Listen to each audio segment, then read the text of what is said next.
Now, my father was up on the screen because the speaker is the current governor of New York, Kathy Hochul. And Governor Hochul was lieutenant governor to my brother, who had to step away from office and resign, and she became governor, and she is there now, and then won. And we will see if she runs again. And she's talking about my father because the Democrats are in invigoration mode, and they are trying to tap into when they were great and what made them great.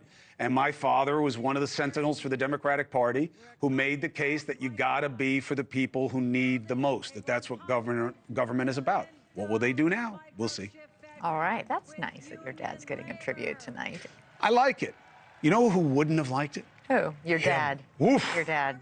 The one thing that people actually had right is when my brother moved to have the Tappan Zee Bridge renamed for my father because they rebuilt the bridge, right? And my father was huge on infrastructure. He thought it was like the most exciting thing in government. He'd be like, we got to get another bond act. And he would keep losing the bond acts because people don't vote on these infrastructure bills. You know, you think they need them, but they don't do it. It's not sexy.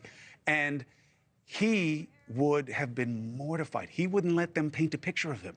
You have to have a portrait. You know, as the governor, they put him in the Capitol. He refused to have his gubernatorial portrait. So my brother had to have it done on the sneak of a photo because he wouldn't sit for it. And then many years later, when my brother was governor, we brought my father up there under false pretense that Andrew was having his portrait hung because we knew he'd be so hot about it. For the hanging of Yeah, he'd be like, oh boy, Mr. Big Shot's got to have his picture in the...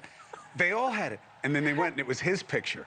And you know what? I think he liked it a little bit. But if he heard that they were talking about him here, he'd say, don't talk about me, listen to me, and let me get up there. Okay, well, actually, that's pretty good.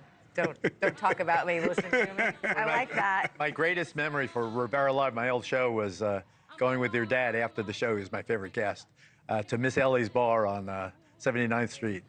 And he was not a bar guy. No. Your dad. He's a stiff. He was a real stiff. But to go and hang out with me, the bar was owned by 3 lesbians. It was really terrific. Oh my God, where are we going? Where are we going? You're really taking us on a journey We are on a detour. Okay, only on NewsNation. The 3 lesbians my father used to pal around with. Tale of 2 cities.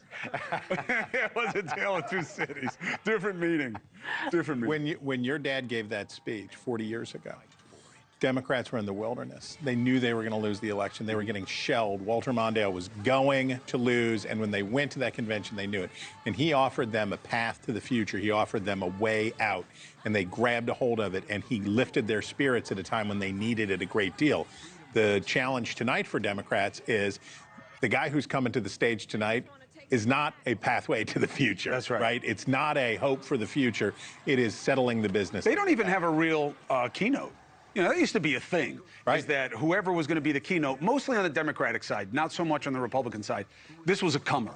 Right. You know, this was somebody you wanted to see. That's why when John F. Kennedy Jr. did it in 1988, you know, which was just a huge year because you had him, you had Jesse Jackson who was there, you had his uncle who was still tearing it up, Senator Kennedy, may rest in peace.